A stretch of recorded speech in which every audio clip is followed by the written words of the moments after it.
देखिएगा आज की जो हमारी क्लास रहेगी बीई VAE 181 इन्वायरमेंटल स्टडी पर्यावरण अध्ययन की आज हमारी क्लास रहेगी और इसमें हम लोग प्रीवियस ईयर के क्वेश्चन पेपर को करेंगे।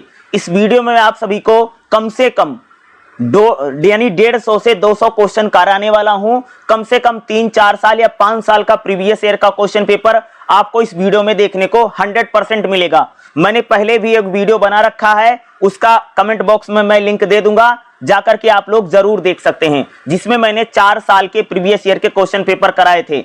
और आज इसमें जो बाकी बचे हुए प्रीवियस ईयर के क्वेश्चन पेपर होंगे हम लोग उसको करेंगे।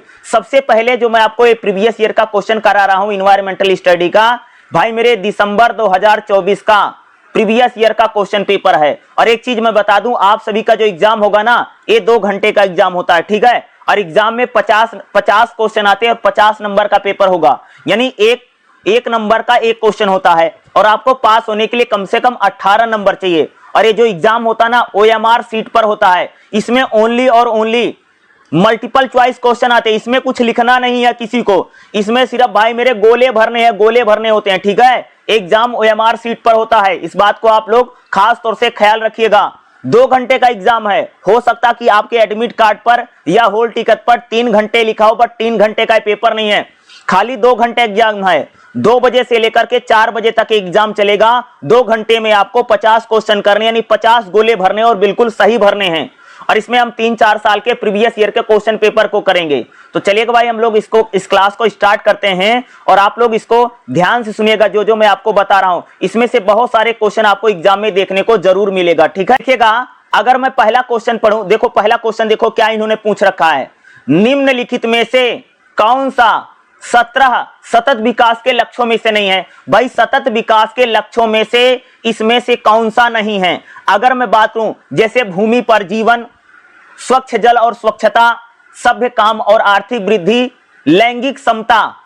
लैंगिक समता भाई मेरे, लैंगिक समानता है सतत विकास के लक्ष्यों में, तो लैंगिक समता क्या है? सतत विकास के लक्ष्यों में से नहीं है। इसलिए हमारा ये आंसर क्या हो जाएगा भाई मेरे? 100% राइट है। देखो, जब आपसे पूछे निम्नलिखित में से नहीं है, नहीं का मतलब समझते हो? उसमें से भाई मेरे, उसमें से अगर मैं आपको बताऊं तो उसमें से 3 राइट है, सही है। और जो सही है वो हमारा आंसर नहीं, बल्कि जो गलत है उसको हमें निकालना रहता है, यानी इसमें रॉन्ग को ढूंढना है। जैसे क्योंकि नहीं को लेकर के बहुत सारे एग्जाम इग्नू में क्वेश्चन आते हैं। और एक चीज बता दूं, जिस क्वेश्चन को मैं बताऊंगा कि इंपॉर्टेंट है, स्टार मार्किंग कर लो, उस पर स्टार मार्किंग सबको लगाना है, क्योंकि उस टाइप के क्वेश्चन इग्नू के एग्जाम में रिपीट हो सकते हैं। और एक चीज बता दूं, जो 17 विकास के लक्ष्य है ना, ये मोस्ट इंपॉर्टेंट है। अगर आप 17 विकास के लक्ष्यों को पढ़ लेंगे तो एग्जाम में 100% आपको 1 नंबर कंफर्म हो जाएगा। दूसरा क्वेश्चन देखिएगा हमारा क्या रहेगा। निम्नलिखित में से कौन सा मानव संश्लेषित पर्यावरण है?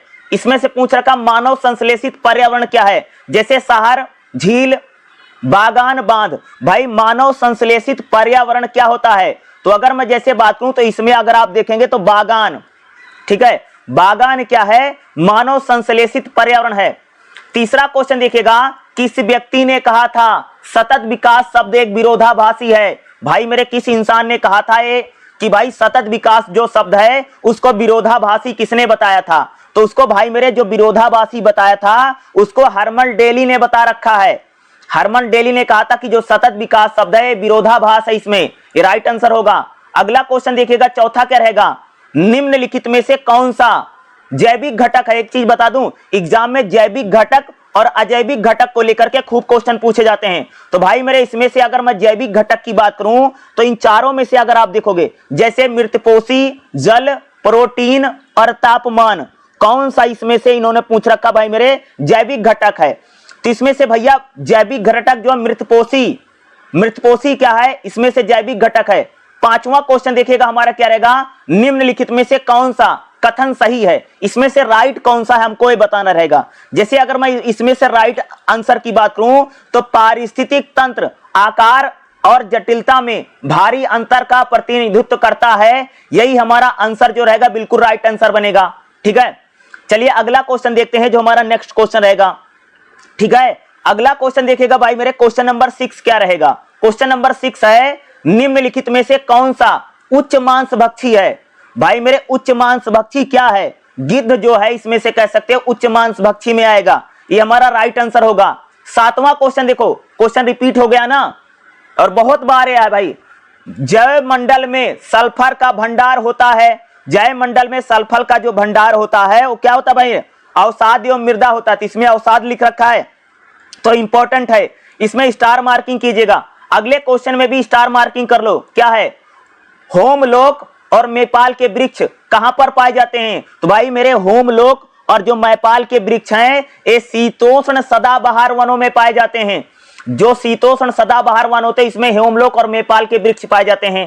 क्वेश्चन नंबर 9 देखो क्या है, थार मरुस्थल में कौन सा जानवर कैलोटिक्स भरभक्षी पक्षी होते हैं? तो भाई इसमें से कौन सा आपका भरभक्षी पक्षी है? तो अगर मैं इसमें से बात करूं तो मरुस्थलीय टिड्डी, मरुस्थलीय जो टिड्डी है इसको क्या बोलेंगे भाई मेरे, ये भरभक्षी पक्षी है। क्वेश्चन नंबर 10वां देखिएगा, वह जीव जो जड़ जमाए पौधों के तने और जड़ों में जुड़े रहते हैं, इसमें स्टार मार्किंग करो, इंपॉर्टेंट है भाई मेरे। वह जीव जो जड़ जमाए पौधों के तनों और जड़ों से जुड़े रहते हैं उनको क्या कहते हैं? उनको भैया मेरे परिपादप कहते हैं। इस टाइप का क्वेश्चन एग्जाम में बहुत पूछा जाता है, ठीक है। क्वेश्चन नंबर 11 देखिएगा, सरित मृदुल जल पारिस्थितिक तंत्र का उदाहरण है। भैया सरित और मृदुल जल का उदाहरण पता है इसमें से क्या है? आपका राइट आंसर हो जाएगा नदी, और इस पर भी स्टार मार्किंग कर लो। इस प्रकार के क्वेश्चन भी एग्जाम में बहुत पूछे जाते हैं, ठीक है। चलिए अगला क्वेश्चन देखते हैं जो हमारा नेक्स्ट क्वेश्चन 12वां क्वेश्चन देखो क्या है। 12वां क्वेश्चन हमारा रहेगा, निम्नलिखित में से कौन सा अनवीकरणीय संसाधन है? भाई मेरे आपके एग्जाम में नवीकरणीय संसाधन कौन सा है या अनवीकरणीय संसाधन कौन सा है, इस टाइप का क्वेश्चन एग्जाम में बहुत ज्यादा पूछा जाता है। तो इसमें से हम लोगों को बताना कि कौन सा अनवीकरणीय संसाधन है, जैसे वन्य जीव, खनिज जमाव, जलीय जीव, वन। तो भैया इसमें से कौन सा अनवीकरणीय संसाधन है? खनिज जमाव जो है ये क्या है, एक प्रकार से अनवीकरणीय संसाधन है। 13वां क्वेश्चन देखिएगा, किस मिट्टी में कार्बनिक पदार्थों में उर्वरकता कम होती है? भाई ऐसा कौन सी मिट्टी होती है जिसमें कार्बनिक पदार्थ जो होते हैं उनकी उर्वरकता कम हमको देखने को मिलती है? तो मरुस्थलीय जो मिट्टी होती है ना भाई, मरुस्थल में अगर आप देखोगे ना तो उसमें उर्वरकता सबसे ज्यादा कम पाई जाती है। मरुस्थल की जो मिट्टी होती है, मरुस्थल क्षेत्रों में, यानी राजस्थान वाजस्थान में। अगला क्वेश्चन देखो भाई, मोस्ट इंपोर्टेंट क्वेश्चन है, देखिएगा एक क्वेश्चन रिपीट हो गया ना, समुद्री जल की लवणता कितनी, औसत लवणता बताना। ये मैंने आपको पहले भी बताया था भाई, समुद्री जल की औसत लवणता कितनी बताई थी मैंने आपको, 3.5% मैंने आपको बताया था ना कि समुद्री जल की औसत लवणता है। अगला क्वेश्चन 15वां देखो क्या है, बीहड़ भूमि किस कारण बनती? भैया भूमि का बीहड़ हो जाना किस कारण से होता है? अम्लीय मृदा के कारण, क्षारीय मृदा के कारण, मृदा लवणता के कारण, और भैया मृदा अपर्दन के कारण। भैया मिट्टी का कटाव, मृदा अपर्दन मीन्स होता भाई मेरे मिट्टी का कटाव। मिट्टी कटने से कह सकते हैं सबसे ज्यादा बीहड़, यानी जमीन जो होती है बीहड़ बन जाती है। तो मृदा अपर्दन हमारा क्या रहेगा, बिल्कुल राइट आंसर बनेगा। भूमि किस कारण से और मृदा अपर्दन अपर्दन को लेकर के क्वेश्चन आ सकते हैं। अगला क्वेश्चन देखिएगा भाई मेरा 16वां क्या है, निम्नलिखित में से कौन सा क्षेत्र विश्व की 50 से अधिक पौधों की प्रजातियों को वन आच्छादित करता है? तो भैया ये पहले भी क्वेश्चन आ चुका है, जो मैं क्वेश्चन आपको करवा रहा हूं, जब मैं कल क्लास करवा रहा था इससे पहले वाली। इस पे स्टार मार्किंग कीजिएगा। इसमें जो आपका आंसर होगा उष्ण कटिबंधीय वर्षा वन, ये आपका रहेगा, बिल्कुल राइट आंसर बनेगा। 17वां क्वेश्चन देखिएगा क्या रहेगा, निम्नलिखित में से कौन सा क्रियाकलाप वनों में महत्वपूर्ण भूमिका नहीं निभाता है? निम्नलिखित में से कौन सा क्रियाकलाप वनों में महत्वपूर्ण भूमिका नहीं निभाता है? जैसे मृदा निर्माण, जल संरक्षण, कार्बन डाइऑक्साइड का पुनर्जनन और जलवायु मध्यता। तो जलवायु मध्यता ही इसका क्या रहेगा, राइट आंसर बनेगा। बाकी तो भाई हर सारी चीजें वनों में महत्वपूर्ण भूमिका निभाती है भाई मेरे, तो ये राइट आंसर हो जाएगा। चलिए अगला क्वेश्चन देखते हैं जो हमारा नेक्स्ट क्वेश्चन क्या रहेगा। क्वेश्चन नंबर 18 देखो, रिपीट हो गया क्वेश्चन ना, मैंने पहले भी करवाया था आप सबको। भारत में पारिस्थितिकीय और आर्थिक जरूरतों को पूरा करने के लिए वनों के क्षेत्र, कितने क्षेत्र को आच्छादन रखने की आवश्यकता है? इसमें स्टार मार्किंग करो। इसका राइट आंसर तो भाई मेरे सबको पता होगा, कल मैंने करवाया था, 33% जो है उसको वन आच्छादन रखने की आवश्यकता है। क्वेश्चन नंबर 19 में स्टार मार्किंग कीजिएगा, क्या रहेगा, वायु स्थल संरक्षण की निम्नलिखित में से कौन सी विधि आनुवांशिक बीमा प्रदान करती है? तो कौन सी विधि भाई मेरे आनुवांशिक बीमा प्रदान करती है? अगर मैं इसकी बात करूं तो बीज बैंक जो है वो आनुवांशिक बीमा प्रदान करता है। हमारा बीज बैंक जो रहेगा राइट आंसर बनेगा।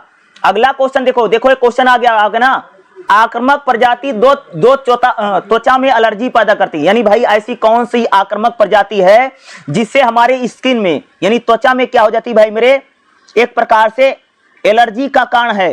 तो कांग्रेस घास एक ऐसी कह सकते हैं यानी चीज है, आक्रामक प्रजाति है जिससे भाई मेरे त्वचा में एलर्जी पैदा हो जाती है। कांग्रेस घास आप लोग कह सकते हैं कि जो व्यक्ति के त्वचा यानी स्किन में एलर्जी पैदा करती है, तो कांग्रेस घास राइट आंसर है।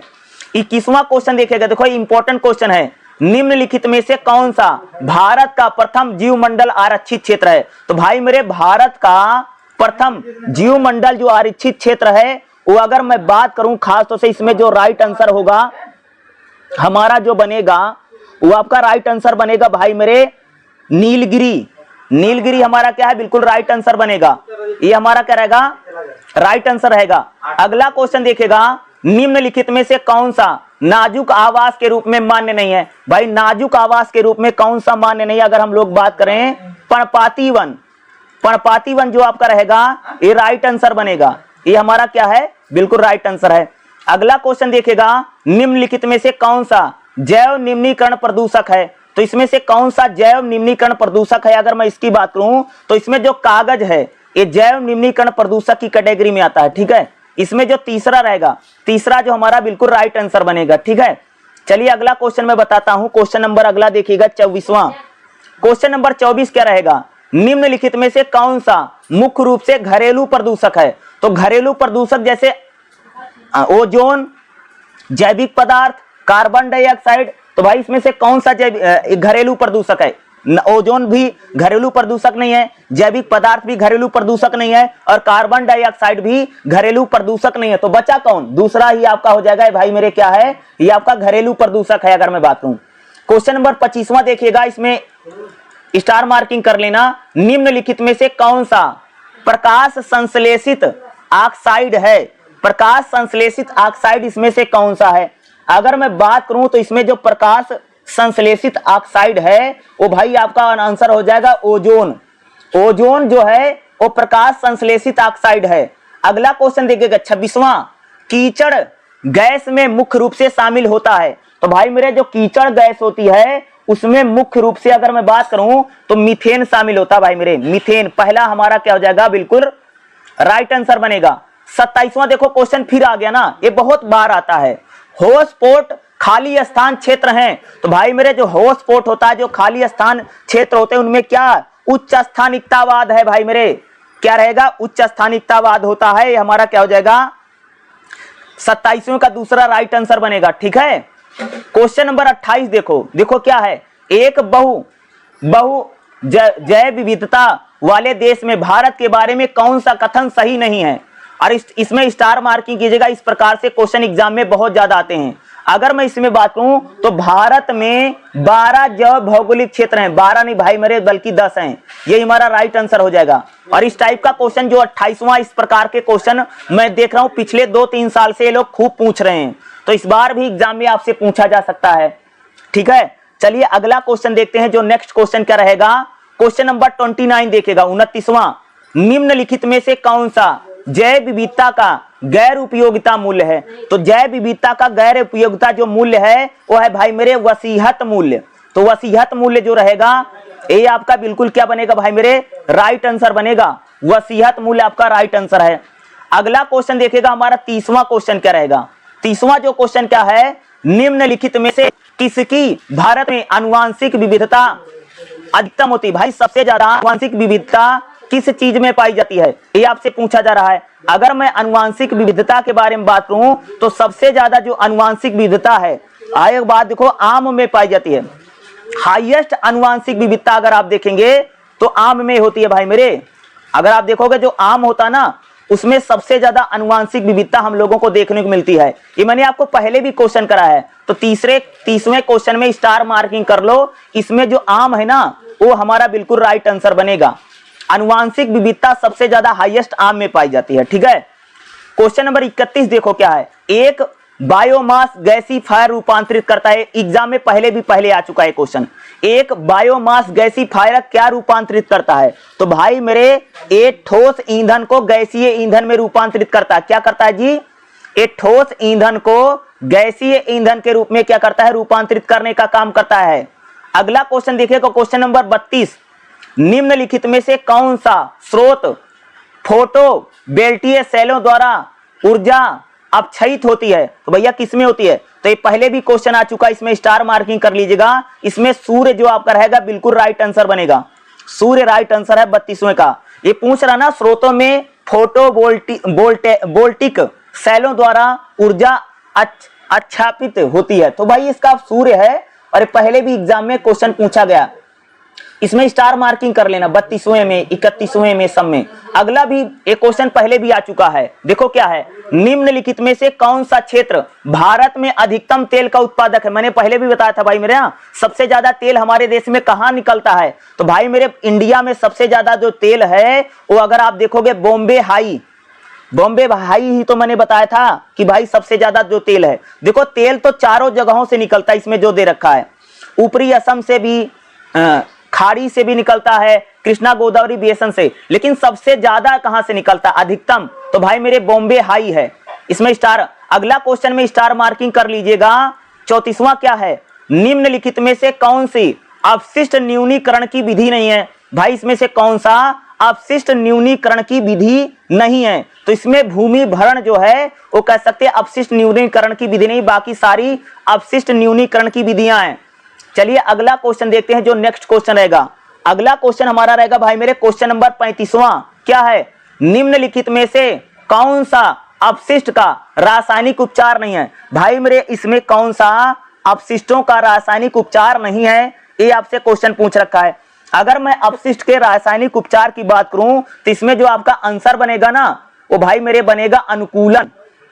तो कह सकते जो अनुकूलन है वह रासायन का उपचार नहीं। जैसे इसमें उदासीनीकरण, भारी धातु अवक्षेपण, ऑक्सीजनीकरण, यहां पर इसको दे रखा है ना, तो इसमें इन्होंने राइट आंसर जो आपका रहेगा वो अनुकूलन बनेगा। और 35वें क्वेश्चन जो आपका है इसमें स्टार मार्किंग सबको करना है, क्योंकि मुझे लगता कि 35वां क्वेश्चन जो ना इस टाइप के क्वेश्चन एग्जाम में ज्यादातर आते हैं और आपसे भाई मेरे पूछा भी, तो इसको आपको जरूर करना है। जो एक क्वेश्चन नंबर 35वां दे रखा है, ठीक है, और ये एग्जाम में आ सकता है, तो अनुकूलन इसका राइट आंसर बनेगा। ठीक है, स्टार मार्किंग कर लीजिएगा 35वें में।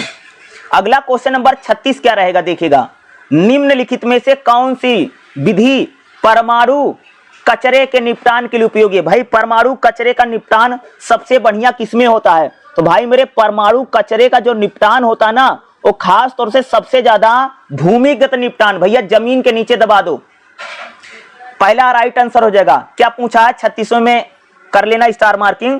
क्या पूछा था, निम्नलिखित में से कौन सी विधि परमाणु कचरे के निपटान के लिए सबसे ज्यादा उपयोगी? तो भूमिगत निपटान इसका राइट आंसर है। अगला देखिएगा क्वेश्चन नंबर 37 क्या है, निम्नलिखित में से कौन सा कथन अपशिष्ट प्रबंधन से संबंधित नहीं है?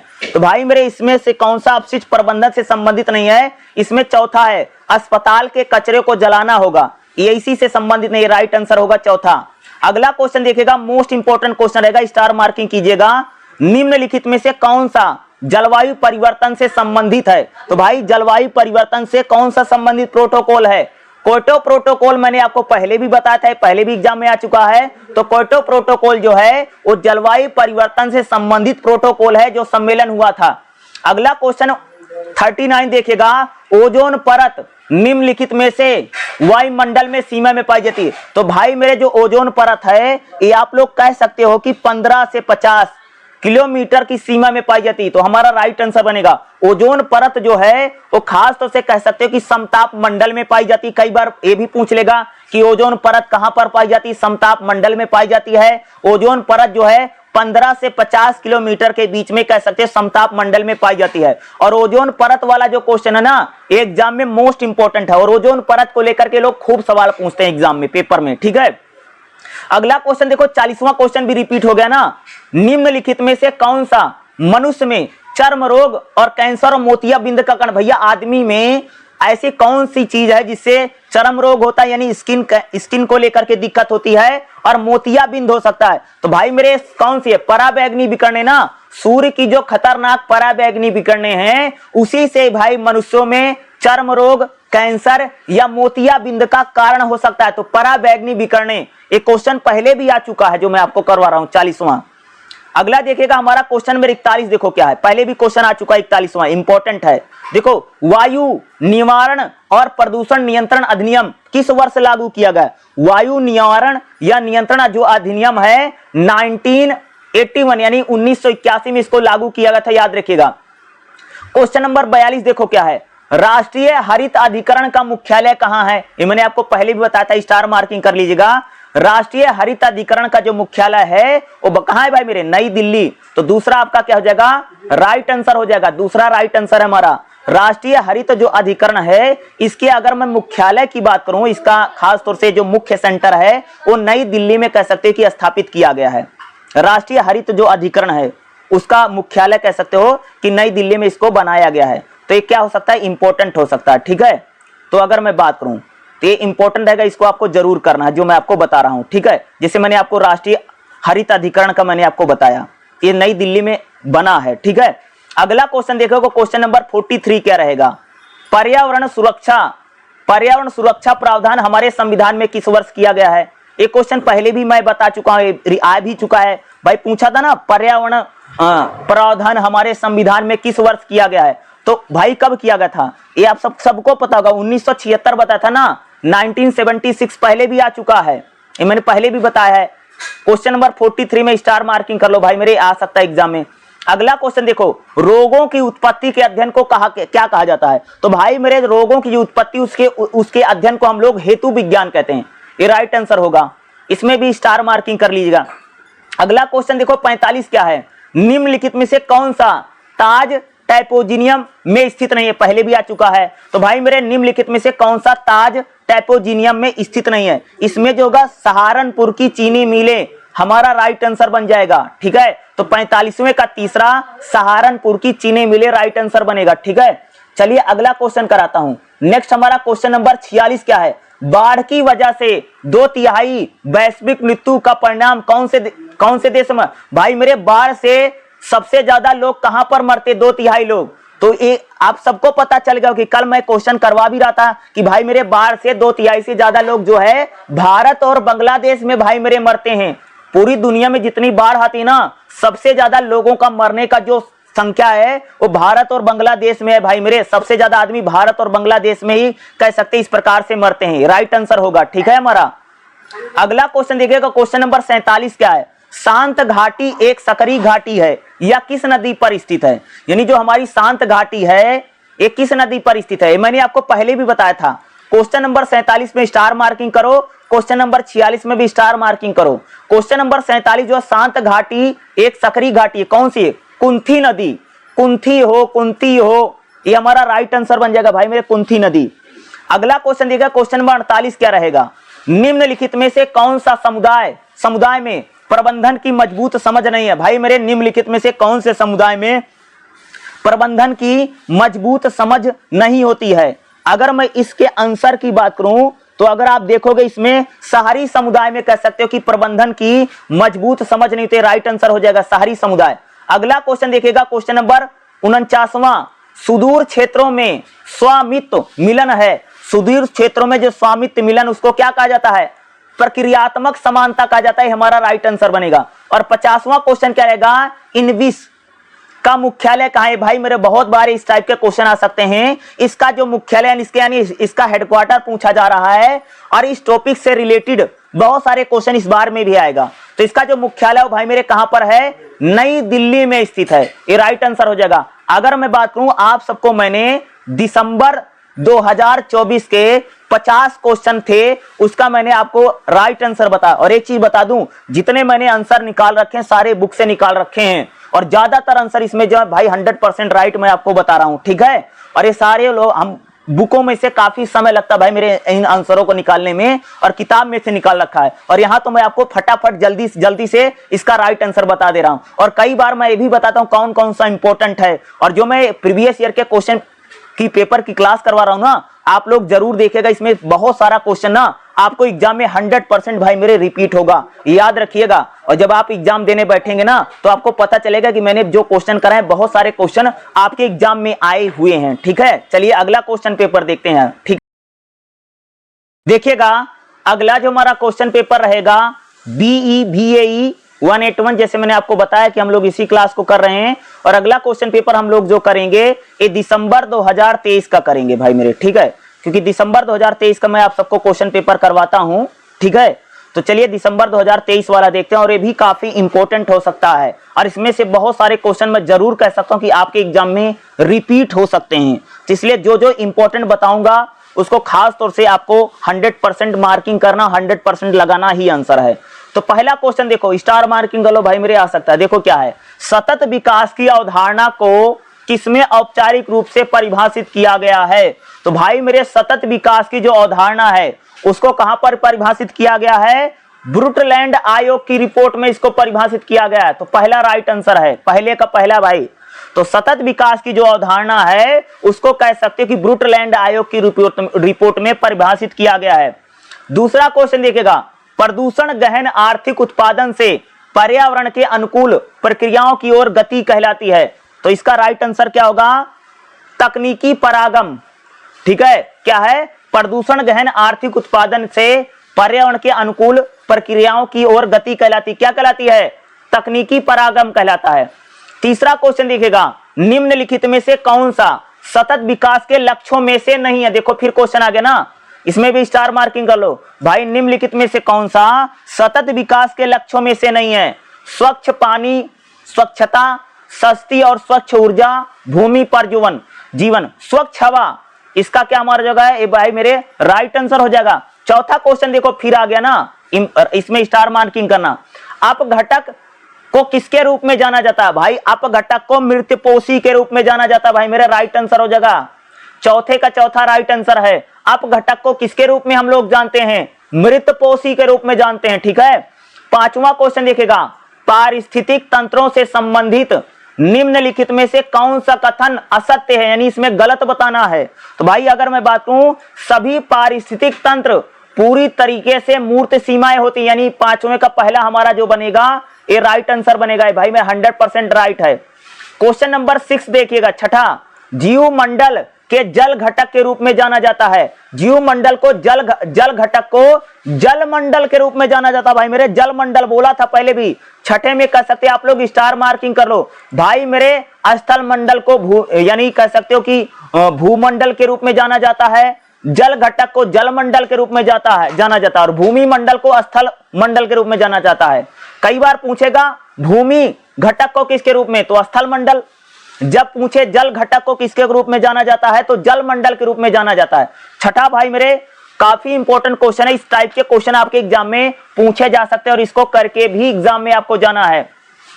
सातवां क्वेश्चन देखिएगा क्या रहेगा, निम्नलिखित में से किस पोषी स्तर में चतुर्थ उपभोक्ता पाए जाते हैं? तो भाई मेरे किस पोषी स्तर में कह सकते हैं जो चतुर्थ उपभोक्ता पाए जाते हैं? पोषी स्तर 5 में, पोषी स्तर 1, पोषी स्तर 3, पोषी स्तर 4, पोषी स्तर 5। एक बात बता दूं, जब पूछे किस पोषी स्तर में चतुर्थ उपभोक्ता पाए जाते हैं, जैसे 4 बोले तो उसके एक बढ़ जाएगा, 5वां हो जाएगा। जैसे इसमें यहाँ क्वेश्चन लिख दे किस पोषी स्तर में तृतीयक उपभोक्ता पाए जाते हैं, तो हमारा चौथा राइट आंसर होगा, पोषी स्तर 4 हो जाएगा। जैसे पूछ ले किस पोषी स्तर में द्वितीयक उपभोक्ता पाए जाते हैं, तो हमारा पोषी स्तर 3 राइट आंसर बन जाएगा। आप समझ रहे हैं, यानी जैसे पोषी स्तर चतुर्थ उपभोक्ता पूछे यानी 4 पूछ रहा तो एक इंक्रीज कर देना, 5 बताना है। और जैसे पूछे कि भाई मेरे किस पोषी स्तर में यानी कह सकते हैं कि द्वितीयक उपभोक्ता पाए जाते हैं, तो हमारा 2 पूछा है तो हमें 3 बताना है, पोषी स्तर 3 हो जाएगा, याद रखिएगा। देखो 7वां क्वेश्चन इंपॉर्टेंट क्वेश्चन, देखो भाई फिर आ गया घूम के। देखो किस प्रकार के वनों में होमलोक, यू और मेपाल के पेड़ पाए जाते हैं? भाई कौन से ऐसा वन होता है जहां पर होमलोक, यू और मेपाल के पेड़ पाए जाते हैं? तो भाई मेरे सारे पेड़ कहां पर पाए जाते हैं? शीतोष्ण सदाबहार वनों में, दूसरा राइट आंसर हो गया। क्वेश्चन नंबर 9 देखो क्या है, निम्नलिखित में से कौन सा रेगिस्तानी टिड्डी का शिकार है? तो भाई रेगिस्तानी टिड्डी का शिकार कौन करता है? तो अगर मैं इसमें बात करूं तो रेगिस्तानी, अगर आप देखोगे टिड्डी का जो शिकार है कैलोट्स, राइट आंसर बनेगा पहला हमारा। अगला क्वेश्चन देखिएगा, क्वेश्चन नंबर 10वां में स्टार मार्किंग कर लो, क्वेश्चन नंबर 9 में भी स्टार मार्किंग कर लो। क्वेश्चन नंबर 10 क्या, देखो, जल काया के तल पर रहने वाले जीव क्या कहलाते हैं? बेंथेनिक, ये आपका क्या हो जाएगा? राइट आंसर हो जाएगा 10वें का चौथा। अगला क्वेश्चन देखा, क्वेश्चन नंबर 11वां, देखो क्या है, ये बहुत इंपॉर्टेंट क्वेश्चन, इसमें स्टार मार्किंग करना। 11वें में देखो क्या पूछा है, निम्नलिखित में से कौन सा महासागरीय क्षेत्र प्रजातियों में समृद्ध और उच्च होते हैं? भाई ऐसा कौन सा क्षेत्र महासागर है जो महासागरों की प्रजातियों में समृद्ध और उच्च होते हैं? तो इसमें अगर मैं बात करूं तो बेलांचली भाग जो है, और ये बहुत इंपॉर्टेंट क्वेश्चन है, एग्जाम में रिपीट हो सकता है। अगला क्वेश्चन देखो 12वां फिर आ गया, स्टार मार्किंग करना, निम्नलिखित में से कौन सा एक अनवीकरणीय संसाधन है? तो भैया अनवीकरणीय संसाधन कौन सा है? सबको पता चल गया होगा अनवीकरणीय कौन सा है। वन, पानी, चारागाह, खनिज। तो इसमें क्या भाई, खनिज जो है वो अनवीकरणीय संसाधन है, ये राइट आंसर हो जाएगा। अगला क्वेश्चन देखो फिर आ गया, 13वां क्वेश्चन में स्टार मार्किंग, देखो फिर लौट के आ गया, अलवणीय जल में नमक की कुल मात्रा कितनी होती है? तो भाई मेरे अलवणीय जल में नमक की जो कुल मात्रा होती है 1.5% से नीचे होती है, यानी 1.5% से क्या होती है, एक कम होती है। अगर मैं बात करूं जो अलवणीय जल होता है उसमें अगर आप देखेंगे जो नमक की मात्रा है वो आप लोग कह सकते हो कि भाई मेरे ये 1.5% से अगर आप देखेंगे तो हम लोगों को क्या है, कम देखने को मिलती है कि 1.5% से नीचे होती है। चलिए अगला क्वेश्चन देखते हैं, जो हमारा नेक्स्ट क्वेश्चन क्या रहेगा, क्वेश्चन नंबर 14 देखो क्या है, निम्नलिखित में से कौन सी मिट्टी कपास के लिए सबसे उपयुक्त है? भाई कपास की खेती के लिए सबसे अच्छी मिट्टी कौन सी मानी जाती है? लाल मिट्टी, काली मिट्टी, लेटराइट मिट्टी, जलोढ़ मिट्टी। तो काली मिट्टी जो कपास की खेती के लिए सबसे इंपॉर्टेंट मानी जाती है, काली मिट्टी राइट आंसर हो जाएगा। ठीक है, अगला देखिएगा क्वेश्चन नंबर 15 क्या है, निम्नलिखित में से कौन सी मृदा अपरदन संरक्षण की विधि नहीं है? इनमें से कौन सा मृदा अपरदन संरक्षण की विधि नहीं है? तो भाई मिट्टी को गीला रखना, ये आपका राइट आंसर हो जाएगा। बाकी सबसे भाई चेक डैम बनाना, वृक्षारोपण, ये सारी चीजें क्या हैं कि मृदा अपरदन की विधियां हैं, और मिट्टी को गीला रखना यही नहीं, यही राइट आंसर हो जाएगा। और 15वें में स्टार मार्किंग कर लेना, इंपॉर्टेंट है। क्वेश्चन नंबर 16वां देखिएगा क्या रहेगा, निम्नलिखित में से वनों का आर्थिक महत्व क्या है? भाई इसमें से आपको वनों का आर्थिक महत्व बताना है। तो अगर जैसे बात करूं, कीटनाशकों और पीड़कनाशकों के रूप में प्रयोग किए जाने वाले उत्पादों को प्राप्त करना, यानी 16वें का हमारा चौथा राइट आंसर हो जाएगा। ठीक है, क्वेश्चन नंबर 17 देखो, वनों से संबंधित निम्नलिखित में से कौन सा कथन सही नहीं है? इसमें स्टार मार्किंग कर लेना, एक क्वेश्चन हो सकता है। इसमें अगर आप बात करूं तो इसमें अगर आप देखोगे तो 17वें का जो आपका रहेगा एक खास तौर से इसमें भाई मेरे तीसरा, यह क्वार्टर जनित रोगों के लिए प्रत्यक्ष तौर पर जिम्मेदार है, 17वें का तीसरा राइट आंसर है। अगला क्वेश्चन है 18 देखो, वनों की कटाई के फलस्वरूप होता, भैया वनों को काटने से क्या होता है? भाई मृदा अपरदन में वृद्धि होती है वनों की कटाई से, तो ये आपका राइट आंसर हो जाएगा मृदा अपरदन वृद्धि। इसमें स्टार मार्किंग कर लेना 18 में। क्वेश्चन नंबर 19 देखो क्या है, जैव विविधता में निम्नलिखित में से कौन सी प्रजाति संख्या में सबसे अधिक है? तो भाई जैव विविधता में सबसे अधिक प्रजाति कौन सी पाई जाती है? अगर जैव विविधता में अगर मैं सबसे अधिक प्रजाति की बात करूं तो भैया जैव विविधता में सबसे ज्यादा कीड़े और सूक्ष्मजीवी पाए जाते हैं, चौथा हमारा राइट आंसर होगा। ठीक है, अगला क्वेश्चन देखते हैं, चलिए देखेंगे नेक्स्ट हमारा क्या रहेगा। 20वां क्वेश्चन देखो, निम्नलिखित में से कौन सा जैव भौगोलिक भाग भारत में सबसे बड़े क्षेत्र में है? सबसे ज्यादा जैव भौगोलिक भाग कहां पर है? तो भाई डेक्कन प्रायद्वीप, कई बार इसमें दक्षिणी प्रायद्वीप लिख देगा तो हमारा राइट आंसर होगा। तो 20वें का कह सकते हो भाई मेरे तीसरा हमारा राइट आंसर है, इसमें स्टार मार्किंग कर लेना, ये एग्जाम में पहले भी आ चुका है। अगला क्वेश्चन, क्वेश्चन नंबर 21 देखो, देखो फिर आ गया, निम्नलिखित में से कौन सा भारत का एक जैव विविधता हॉटस्पॉट है? तो इसमें से जैव विविधता जो हॉटस्पॉट है कौन सा है? पश्चिमी घाट भाई मेरे, पश्चिमी घाट, यानी इसका दूसरा राइट आंसर होगा। जैव विविधता जो हॉटस्पॉट है वो हमारा क्या है? पश्चिमी घाट, राइट आंसर बनेगा आप सबका। ठीक है, चलिए अगला देखते हैं क्वेश्चन नंबर 22वां, निम्नलिखित में से जैव विविधता का अप्रत्यक्ष मूल्य कौन सा नहीं है? तो भाई मेरे इसमें से जैव विविधता का आप अगर मैं अप्रत्यक्ष मूल्य की बात करूं कौन सा नहीं है, तो इसमें अगर आप देखेंगे तो राइट आंसर जो हमारा होगा जैव विविधता का कौन सा वसीयत मूल्य राइट आंसर बनेगा भाई मेरे दूसरा। क्वेश्चन नंबर 23 देखो क्या है, निम्नलिखित में से कौन सा ऊर्जा का गैर पारंपरिक स्रोत नहीं है। तो भाई मेरे इसमें ऊर्जा का गैर पारंपरिक स्रोत कौन सा नहीं, जैसे परमाणु ऊर्जा, सौर ऊर्जा, पवन ऊर्जा, भूतापीय ऊर्जा। इसमें से भाई मेरे जो आपका राइट आंसर होगा परमाणु ऊर्जा हमारा बिल्कुल राइट आंसर बनेगा। ठीक है, अगला क्वेश्चन देखो, क्वेश्चन नंबर 24 एग्जाम में पहले भी आया है। देखो क्या है, भारत में निम्नलिखित में से कौन सा क्षेत्र भूतापीय ऊर्जा के लिए सबसे उपयुक्त माना जाता है। तो भैया भूतापीय ऊर्जा के लिए भारत में सबसे अच्छा जो इलाका है उत्तर पश्चिमी हिमालय को सबसे ज्यादा अच्छा माना जाता है। ठीक है, 24वें में स्टार मार्किंग कर लो, 25वें में भाई स्टार मार्किंग कर लेना, एक क्वेश्चन एग्जाम में आ सकता है। देखो क्या है, भारत के आधे से अधिक ऊर्जा की आवश्यकता की पूर्ति किसके द्वारा की जाती है। भाई मेरे भारत में आधे से अधिक जो एनर्जी यानी ऊर्जा की आपूर्ति किसके द्वारा की जाती है, कोयले से की जाती है। भाई कोयले से सबसे ज्यादा ऊर्जा बनती, बिजली भारत में सबसे पहले कोयले से बनती थी। ठीक है, तो भारत में आधे से अधिक ऊर्जा की आपूर्ति किसके जरिए की जाती है, तो कोयला हमारा इसमें जो रहेगा भाई मेरे राइट आंसर बनेगा। 25वां इस टाइप का क्वेश्चन एग्जाम में पूछे जा सकते हैं और इसको आपको करके ही आना है। क्वेश्चन नंबर 26 देखो क्या पूछा गया, ऊर्जा ग्राम का तात्पर्य है। ऊर्जा ग्राम क्या होता है भाई मेरे, ऊर्जा ग्राम ध्यान से सुनना, मैं क्या बता रहा हूं। ऊर्जा ग्राम का मतलब होता कि ऐसा गांव होता भाई मेरे जिसमें सरकार ना प्रयोग यानी प्रैक्टिकल के रूप में गैर पारंपरिक वैकल्पिक प्रणाली स्थापित करती है। यानी ऊर्जा ग्राम उन गांवों को कहा जाता है जिसमें सरकार द्वारा प्रयोगात्मक आधार पर गैर पारंपरिक वैकल्पिक प्रणाली स्थापित की जाती है, उसको बोला, यानी इसके में दूसरा राइट आंसर होगा। और ऊर्जा ग्राम वाले में स्टार मार्किंग कर लो भाई, अगले में फिर स्टार मार्किंग करो। एक क्वेश्चन पहले भी आया था, मैंने करवाया था, निम्नलिखित में से कौन सा चयनात्मक विनाश का उदाहरण है। तो इसमें भैया प्रजातियों के चयनात्मक विनाश का उदाहरण कौन सा है, पता है, यात्री कबूतर है, मैंने आपको पहले भी कराया था। तो यानी चयनात्मक विनाश का उदाहरण क्या हो जाएगा, आपका राइट आंसर ये हो जाएगा भाई मेरे आपका यात्री कबूतर। क्वेश्चन नंबर 28 देखो क्या है, निम्नलिखित में से कौन सा जानवरों का व्यवसायिक शिकार नहीं। भैया वेल का व्यवसायिक शिकार होता है, सांप का व्यवसायिक शिकार होता है, हिरण का व्यवसायिक शिकार होता है, लेकिन जंगली गधे का व्यवसायिक शिकार नहीं होता। तो जंगली गधा हमारा राइट आंसर बन जाएगा।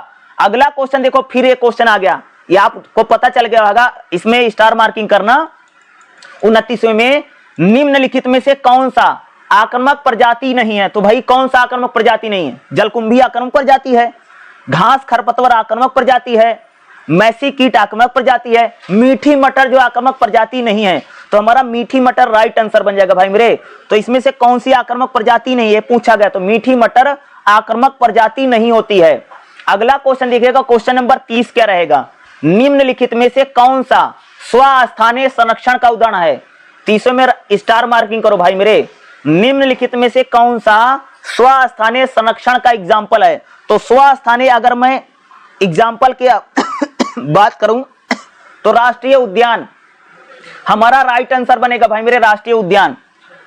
क्वेश्चन नंबर 30वां देखिएगा, निम्नलिखित में से कौन सा एक गैर बिंदु प्रदूषण स्रोत है। तो 31वां की अगर बात करूं तो निम्नलिखित में से कौन सा कृषि क्षेत्रों के अफवाह राइट आंसर होगा हमारा। ठीक है, क्वेश्चन नंबर 32 में स्टार मार्किंग कीजिएगा, क्या रहेगा, निम्नलिखित में से कौन सा प्राथमिक प्रदूषक नहीं है। तो भैया इसमें से कौन सा प्राथमिक प्रदूषक नहीं है, सल्फ्यूरिक अम्ल जो है उस प्राथमिक प्रदूषक नहीं, बल्कि carbon monoxide, carbon dioxide, sulphur dioxide सारे प्राथमिक प्रदूषक हैं। सिर्फ सल्फ्यूरिक अम्ल जो है कोई प्रदूषक नहीं होता भाई मेरे, यही हमारा राइट आंसर है। देखो इसने पूछा है प्राथमिक प्रदूषक नहीं है, तो इसमें जो नहीं है वो बताना है। ठीक है, और ध्यान से, कई बार एग्जाम में ना जल्दबाजी में नहीं, जल्दबाजी में गड़बड़ हो जाएगा मेरे, ध्यान से क्वेश्चन को पढ़ना है और सोच के आपको आंसर देना है। ठीक है, जल्दबाजी में नहीं करना है किसी को भी।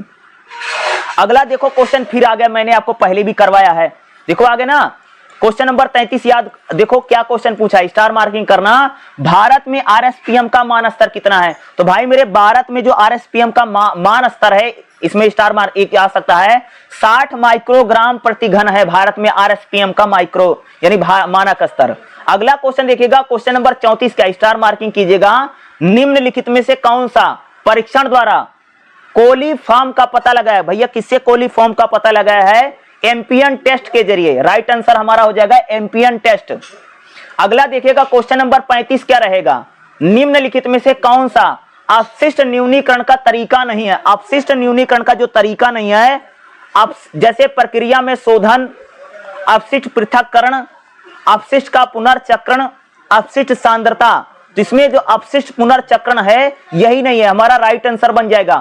क्वेश्चन नंबर 36 में स्टार मार्किंग कीजिएगा, निम्नलिखित में से कौन सा अपशिष्ट की जैविक उपचार विधि है। भाई मेरे अपशिष्ट की जो जैविक उपचार विधि है कौन सा है? पाचन, पाचन हो जाएगा जैविक उपचार विधि में। अगला क्वेश्चन देखिएगा, क्वेश्चन नंबर 37 में स्टार मार्किंग कीजिएगा, नाभिकीय अपशिष्ट के निपटान का सबसे अच्छा तरीका। अभी क्वेश्चन आया था ना नाभिकीय अपशिष्ट, तो नाभिकीय अपशिष्ट का निपटान का सबसे अच्छा तरीका क्या है? जो ये नाभिकीय अपशिष्ट होते हैं, जो परमाणु बम बनता है, तो भैया उसका है भूमिगत निपटान सबसे ज्यादा अच्छा है कि जमीन के नीचे उनको दबा दिया जाए। ठीक है, जलाना नहीं है, समुद्र में फेंकना नहीं है, भूमि के नीचे दबा दो। जो नाभिकीय अपशिष्ट है उसके निपटान का सबसे अच्छा तरीका है भूमिगत निपटान। तो 37वां क्वेश्चन इंपॉर्टेंट है, इस टाइप के क्वेश्चन आपके एग्जाम में पूछे जा सकते हैं।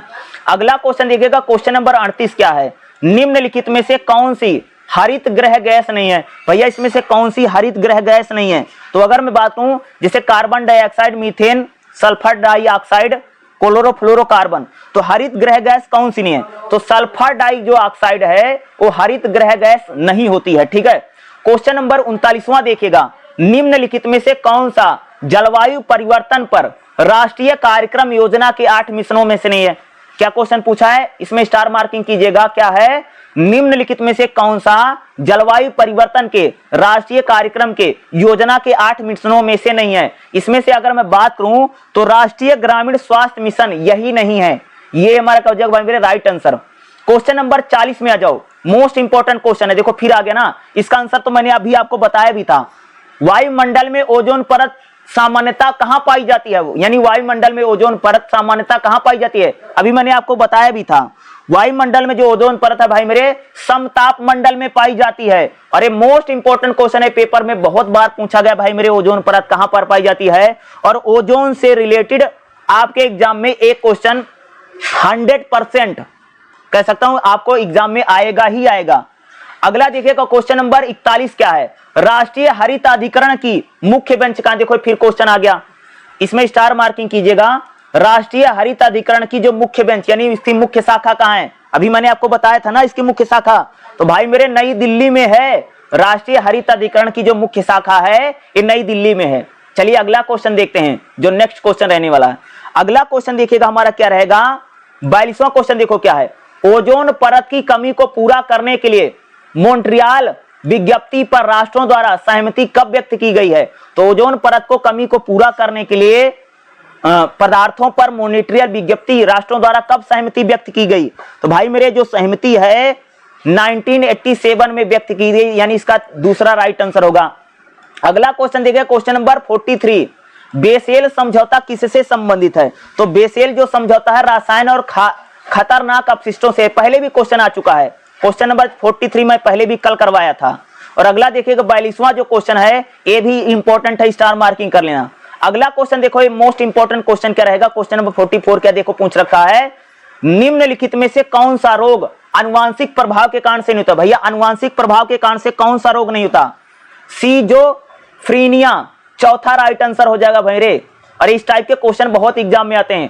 क्वेश्चन नंबर 45 देखो क्या है, निम्नलिखित का मिलान कीजिए और नीचे दिए गए विकल्पों को चुनिए। आपको इसमें क्या करना भाई मेरे, हम लोगों को मिलान करना है। जैसे अगर मैं बात करूं तो पहले का तीसरा हो जाएगा, वायुमंडलीय क्या होती है? गर्मी की लहर वायुमंडल से होती, वायुमंडलीय होती है। जैविक क्या होता है? तो जैविक भैया क्या होता है? जंगल की आग। भूवैज्ञानिक क्या होता है? भूवैज्ञानिक होता है भूस्खलन। और जलीय क्या होता है? सूखा जलीय होता है भाई मेरे। तो इस हिसाब से इसमें दूसरा आपका जो बनेगा राइट आंसर बन जाएगा। क्या होगा? दूसरा हमारा राइट आंसर बन जाएगा, खासतौर से 45वां जो हमारा क्वेश्चन है। अगला क्वेश्चन देखिए, क्वेश्चन नंबर 46 देखो, क्वेश्चन नंबर 46 बहुत इंपॉर्टेंट है, स्टार मार्किंग करना। निम्नलिखित में से कौन सा क्षेत्र भारत में उच्च भूकंपीय क्षेत्र के अंतर्गत आता है? तो भाई मेरे भारत में सबसे ज्यादा भूकंप कहां आते हैं? कौन सा क्षेत्र है? कच्छ के रण, भाई गुजरात का इलाका कच्छ का रण है, कच्छ जिला भी गुजरात में है। और सबसे ज्यादा जो भूकंप है वो गुजरात के कच्छ के रण में आते हैं, इंपॉर्टेंट है। अगला क्वेश्चन देखो, क्वेश्चन देखो दोबारा आ गया ना, पहले भी आया था। 2100 तक विश्व की जनसंख्या कितनी हो सकती है, मैंने पहले भी बताया था, इसमें स्टार मान की गणना 2100 तक का है मेरे विश्व की जो जनसंख्या है 11.8 अरब हो सकती है। पहले भी क्वेश्चन आया था और मैंने क्वेश्चन आपको पहले भी करवाया है, ठीक है। तो बहुत सारे क्वेश्चन आपके एग्जाम में बार बार रिपीट हो रहे हैं और याद रखिएगा इसमें से बहुत सारे क्वेश्चन आपके एग्जाम में आएगा भी जो मैं करवा रहा हूं।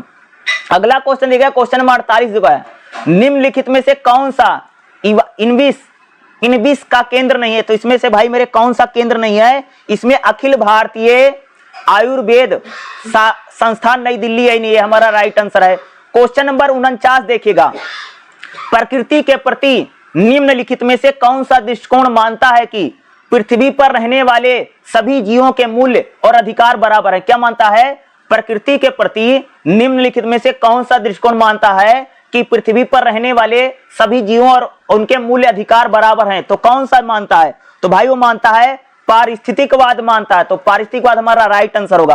क्वेश्चन नंबर 50 देखो आ गया है, गैर अंग्रेजी भाषी समुदाय में संवाद करने के लिए अंग्रेजी सामग्री का उपयोग किसका उदाहरण है। तो भाई मेरे है कार्य विधि का समानता हमारा क्या हो जाएगा, राइट आंसर हो जाएगा। तो कार्य विधि का समानता हमारा बिल्कुल राइट आंसर है। और इसी प्रकार से अगर आप देखेंगे तो मैंने अभी तक आपको टोटल 100 क्वेश्चन करा दिए। कितने क्वेश्चन करा दिएगा, 100। और इसमें से कहता हूं कम से कम भाई मेरे 20 से 25 क्वेश्चन आपके एग्जाम में 100% रिपीट होगा। चलिए अगला क्वेश्चन पेपर करते हैं जो हमारा नेक्स्ट क्वेश्चन पेपर रहने वाला। इसमें से बहुत सारे क्वेश्चन पेपर आएंगे जो मैं आपको करवा रहा हूं, ठीक है। इसमें से मैंने आपको अभी जो क्वेश्चन पेपर कराया था इसमें से एक क्वेश्चन मैं आपको बता देता हूं। 2100 तक जो भाई मेरे बताया था विश्व की जनसंख्या जो हो सकती है वो 11.2 अरब हो सकती है। हमारा बिल्कुल राइट आंसर हो गया है, बुक के अकॉर्डिंग बिल्कुल राइट है। और इस प्रकार का क्वेश्चन पहले भी पूछा गया है। गलती से मैंने आपको 11.8 बता दिया जल्दबाजी में, ठीक है। वो इसको ठीक कर लीजिएगा, 11.2 जो रहेगा ये हमारा बिल्कुल राइट आंसर है और बुक के अकॉर्डिंग मैंने आपको सही बताया है, ठीक है। चलिए अगला क्वेश्चन पेपर करते देखिएगा। अगला जो हमारा क्वेश्चन पेपर रहेगा नेक्स्ट भाई हम लोग क्वेश्चन पेपर देखेंगे फरवरी 2021 का क्वेश्चन पेपर है। खासतौर से दिसंबर 2020 में हुआ था बट कोरोना की वजह से एग्जाम फरवरी में चले गए थे, इसलिए यहाँ पर फरवरी 2021 लिखा हुआ है। और ये भी क्वेश्चन पेपर काफी इंपॉर्टेंट है, इससे भी बहुत सारे क्वेश्चन आपके एग्जाम में भाई मेरे रिपीट हो सकते हैं और इसको भी करना हमारे लिए क्या है, बहुत ज्यादा जरूरी है। इसमें भी मैं आपको 50 क्वेश्चन और भी करवा दूंगा तो हमारे पूरे 150 क्वेश्चन हो जाएंगे इस वीडियो में, ठीक है। तो चलिए हम लोग इस क्वेश्चन पेपर को भी करते हैं। और जो मैं क्वेश्चन में स्टार मार्किंग करवा रहा हूं उसमें स्टार मार्किंग सबको करना है क्योंकि भाई मेरे वो सारे क्वेश्चन आ सकते हैं। और इसका पहला ही क्वेश्चन स्टार मार्किंग से शुरू हो रहा है। तो देखिएगा, निम्नलिखित में से किस पुस्तक बुक में धारणीय सतत विकास को सबसे पहले औपचारिक रूप से परिभाषित किया गया था। तो भाई मेरे सबसे पहले कौन सी किताब में, कौन से बुक में सतत विकास को औपचारिक रूप से परिभाषा बताई गई है। तो भाई उसको बताया गया ओवर कॉमन फ्यूचर प्रोग्राम में बताया गया था। यानी इसमें हमारा तीसरा जो हो जाएगा राइट आंसर बनेगा, ठीक है। अगला क्वेश्चन देखिएगा, दूसरा क्वेश्चन क्या रहेगा, निम्नलिखित में से कौन सा संयुक्त राष्ट्र द्वारा अपनाए गए 17 धारणीय विकास के लक्ष्यों में से नहीं है। क्या पूछा है, निम्नलिखित में से कौन सा संयुक्त राष्ट्र द्वारा अपनाए गए 17 धारणीय लक्ष्यों में से नहीं है। तो इसमें भाई पर्यटन और यात्रा जो है यही नहीं है, बाकी है। और दूसरे में भी स्टार मार्किंग। और आप लोग देख रहे हैं भाई हमेशा सतत विकास को लेकर के खूब क्वेश्चन आता है। अगला क्वेश्चन देखिएगा, तीसरा क्या रहेगा, निम्नलिखित में से कौन सा मानव परिवर्तित पर्यावरण का उदाहरण। क्या पूछा है, निम्नलिखित में से कौन सा मानव परिवर्तित पर्यावरण का जो उदाहरण कौन सा है। अगर इसमें मैं बात करूं तो आपका जो राइट आंसर हो जाएगा ना, फलो उद्यान हमारा राइट आंसर है भाई मेरे, राइट आंसर बनेगा, ठीक है। अगला क्वेश्चन देखिएगा, स्टार मार्किंग कर लेना, निम्नलिखित में से वन किसमें महत्वपूर्ण भूमिका नहीं निभाते हैं। भैया वन किसमें महत्वपूर्ण भूमिका नहीं निभाते हैं, वो आपका हो जाएगा कार्बन डाइऑक्साइड का पुनर्चक्रण में, बाकी मृदा अपर्दन में, जन संरक्षण में, जलवायु संतुलन में, सब में निभाते हैं। सिर्फ कार्बन डाइऑक्साइड यही हमारा राइट आंसर बनेगा। पांचवा क्वेश्चन पे स्टार मार्किंग कीजिएगा, क्या रहेगा, निम्नलिखित में से विश्व के कौन से क्षेत्र में 50 से अधिक पौधों की प्रजातियां पाई जाती है। पहले भी एग्जाम में आ चुका है, हम लोग कर रहे थे। तो कौन से में भाई, निम्नलिखित में से विश्व में कौन से क्षेत्रों में 50% से अधिक पौधों की प्रजातियां पाई जाती हैं। अगर मैं इसके राइट आंसर की बात करूं तो उष्ण कटिबंधीय वर्षा वनों में, ये राइट आंसर हो जाएगा हमारा। ठीक है, क्वेश्चन नंबर 6 देखिएगा, निम्नलिखित वनों में से किसमें अधिकतम छाद्र अग्नि होती है? तो भाई सबसे ज्यादा किसमें होती है? सघन वन। ये इंपॉर्टेंट रहेगा, इसमें स्टार मार्किंग कर लेना, 5वें और 6ठे में स्टार मार्किंग कर लेना, क्योंकि ये क्वेश्चन एग्जाम में रिपीट हो सकता है भाई मेरे। ठीक है, चलिए अगला क्वेश्चन देखते हैं जो हमारा नेक्स्ट क्वेश्चन रहेगा। क्वेश्चन नंबर 7 देखो क्या है, अपशिष्ट निपटान स्थलों के पास रहने वाले समुदाय को अपशिष्ट उत्पन्न करने वाले समुदाय से कम आर्थिक लाभ मिलते हैं। यह वाक्य कौन सी असमानता को बताता है? तो भाई मेरे यह जो वाक्य है भौगोलिक असमानता को बताता है, या भौगोलिक असमानता को दर्शाता है, राइट आंसर होगा। अगला क्वेश्चन देखिएगा, निम्नलिखित में से किस समुदाय में प्रबंधनकर्ता का प्रबल बोध नहीं होता है? तो भाई मेरे किस समुदाय में प्रबंधनकर्ता का प्रबल बोध नहीं होता? 8वां स्टार मार्किंग कर लेना। ये आपका रहेगा पशुचारण समुदाय, हमारा क्या हो जाएगा? राइट आंसर बनेगा भाई मेरे। ठीक है, अगला क्वेश्चन देखिए, क्वेश्चन नंबर 9 क्या रहेगा, निम्नलिखित में से कौन सा मत प्रकृति को मां के रूप में बताता है जिसे सांधित नहीं किया? भाई प्रकृति को मां के रूप में कौन बताता है? ये मैंने क्वेश्चन आपको पहले भी करवा रखा, भाई प्रकृति को मां के रूप में कौन बताता है? यूरोपियन मत, भारतीय मत, सीनेटिक मत, या उत्तरी अमेरिका मत? तो भैया प्रकृति को मां कहां के लोग मानते हैं? भारतीय मत है भाई, भारतीय मत ही क्या है, प्रकृति को मां मानता है, तो भारतीय मत हो जाएगा। अगले क्वेश्चन में स्टार मार्किंग कर लेना। देखो क्वेश्चन क्या है, जल चक्र को संचालित करता है, जल चक्र को भैया कौन संचालित करता है? सूर्य संचालित करता है जल चक्र को, सूर्य हमारा राइट आंसर बनेगा। ठीक है, अगला क्वेश्चन देखिएगा, क्वेश्चन नंबर 11 में स्टार मार्किंग कर लो। देखो क्या है, रसायन संश्लेषी जीवाणु है। तो भाई रसायन संश्लेषी कौन सा जीवाणु होता है? तो ये स्वपोषी होते हैं जो रसायन संश्लेषी जीवाणु की कैटेगरी में आते हैं, तीसरा राइट आंसर हो जाएगा। देखो अगले क्वेश्चन में स्टार मार्किंग करो। देखो क्वेश्चन फिर आ गया, औसत समुद्र यानी औसत समुद्र स्तर के ऊपर मीटर के बाद जीवन नहीं पाया जाता। भाई ये क्वेश्चन पहले भी आया, स्टार मार्किंग कर लेना। 12वां, औसत समुद्र स्तर से ऊपर खाली स्थान मीटर के बाद जीवन नहीं पाया जाता है। तो कितने मीटर के बाद? 9000 मीटर के बाद भाई मेरे जीवन नहीं पाया जाता। चौथा इसका राइट आंसर होगा। एक क्वेश्चन एग्जाम में बहुत बार आ चुका है, हो सकता है इस बार भी आपके एग्जाम में रिपीट हो सकते हैं। बहुत सारे क्वेश्चन जो हम लोग इस वीडियो में और इस क्लास में आज हम लोग कर रहे हैं। ठीक है, चलिएगा अगला क्वेश्चन देखते हैं जो हमारा नेक्स्ट क्वेश्चन क्या रहेगा। क्वेश्चन नंबर 13वां देखिएगा, पारिस्थितिक तंत्र में जीवों का अपघटन किसके द्वारा होता है? भाई पारिस्थितिक जो तंत्र होता है उसमें जो जीवों का अपघटन होता है किसके द्वारा होता है? विघटक के द्वारा होता है। तो विघटक यानी हमारा दूसरा जो रहेगा इसमें राइट आंसर बनेगा। अगले क्वेश्चन में स्टार मार्किंग कर लो, एक क्वेश्चन एग्जाम में आ सकता है। देखो 10,000 बीसी और लगभग 1800 एडी के बीच जनसंख्या वृद्धि के साथ मेल खाती है। 10,000 बीसी और लगभग 1800 एडी के बीच जनसंख्या भाई क्यों बढ़ी? जनसंख्या बढ़ने का सबसे बड़ा कारण होता है भैया कृषि में वृद्धि। भाई अगर खेती ज्यादा होगी, खाद्य की चीजें ज्यादा होंगी तो पॉपुलेशन भी ज्यादा ही बढ़ेगी, सिंपल सी बात है। तो कृषि में वृद्धि जो रहेगा हमारा राइट आंसर बनेगा। अगला क्वेश्चन देखिएगा 15वां क्या रहेगा। 15वां क्वेश्चन क्या है, 14वीं शताब्दी में यूरोप और एशिया में आधे से अधिक जनसंख्या मारे जाने का कारण है। तो भाई मेरे 14वीं शताब्दी में आधे से अधिक जनसंख्या किस कारण से मर गई थी? प्लेग के कारण से मर गई थी भाई। तो प्लेग हमारा क्या बनेगा? राइट आंसर बन जाएगा। और जितने और इसमें भी स्टार मार्किंग कर लो भाई मेरे, क्वेश्चन एग्जाम में आ सकता है। अगला क्वेश्चन देखिएगा 16वां क्वेश्चन क्या हमारा रहेगा, क्या है, निम्नलिखित में से कौन सा आनुवांशिक रोग नहीं है? तो भाई इसमें से कौन सा आनुवांशिक रोग नहीं है? तो इसे पहले भी क्वेश्चन आ चुका है ना। तो इसमें से मलेरिया जो है आनुवांशिक रोग नहीं, बाकी सारे आनुवांशिक रोग हैं। तो जैसे होमोफीलिया, थैलासीमिया, दंत्र कोशिका अरक्तता, ये सारे आनुवांशिक रोग हैं। कई बार एग्जाम में भी पूछ लेगा आनुवांशिक रोग बताओ, और कई बार कभी पूछ लेगा कौन सा आनुवांशिक रोग नहीं है। तो आनुवांशिक रोगों को लेकर के एग्जाम में क्वेश्चन पूछे जा सकते हैं, इसलिए इसमें स्टार मार्किंग कर लो। और आनुवांशिक रोग पढ़ करके जरूर जाना सबको, ठीक है, इंपॉर्टेंट है भाई। अगला क्वेश्चन देखिएगा 17वां क्वेश्चन, देखो क्या, पर्यावरणीय प्रभाव और उनके साथ मेल करना है। जैसे अगर मैं पर्यावरणीय प्रभाव की बात करूं तो अगर आप देखेंगे जहर क्या है, जहर भाई रासायनिक होता है। जहर क्या होता है? रासायनिक होता है। शोर क्या होता है? शोर एक प्रकार से भौतिकी होता है भाई मेरे।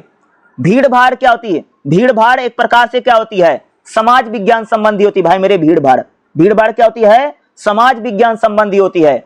और एलर्जी क्या होती है, एलर्जन, एलर्जी, तो ये क्या होती है, जीव यानी जीव विज्ञान संबंधी होती है। इस हिसाब से हमारा इसमें जो दूसरा होगा ना वो राइट आंसर बनेगा, सेकंड आंसर हमारा है राइट आंसर होगा। इस प्रकार से आपको मिलान करोगे ना फिर आपका आंसर इसमें से निकल जाएगा। ठीक है, चलिए अगला क्वेश्चन देखते हैं जो नेक्स्ट क्वेश्चन है।